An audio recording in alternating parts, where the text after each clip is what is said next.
দেখো আজকের আমাদের এগুলো সব হয়ে গেছে, তো আজকের ইকুয়েশনস নিয়ে হবে। ইকুয়েশনস মিন্স ম্যাথমেটিক্যাল বিভিন্ন যে সূত্রগুলো থাকে সেইগুলো এখানে সুন্দর করে সাজানোর জন্য। এটা যাদের ম্যাথ আছে, অঙ্ক আছে, তারা ভালো বুঝবে, যাদের নেই তারা কিছুই বুঝতে পারবে না।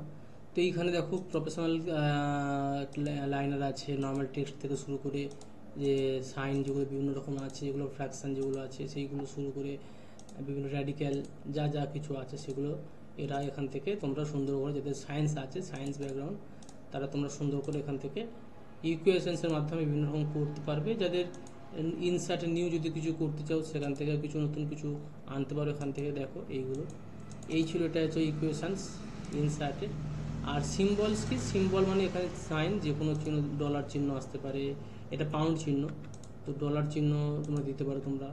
তো এছাড়া তোমরা আরও যদি অনেক যেগুলো কতগুলো সাইন আছে সেগুলো দেখো, কতগুলো ক্যারেক্টার এখানে আছে, স্পেশাল ক্যারেক্টার যদি কিছু দেখো, এইগুলো যা যা কিছু আছে এইগুলো সম্পর্কে দেখো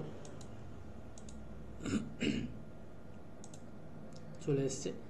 তো এই ছিল মোট আজকের ইকুয়েশনস আর সিম্বলের ক্লাস। আমরা শেষ করলাম আজকের ইনসার্ট, টুল ইনসার্ট শেষ করলাম। পরের বার নেক্সট ভিডিওতে আমরা ক্লাস করব, আলোচনা করব পেজ লেআউট সম্পর্কে।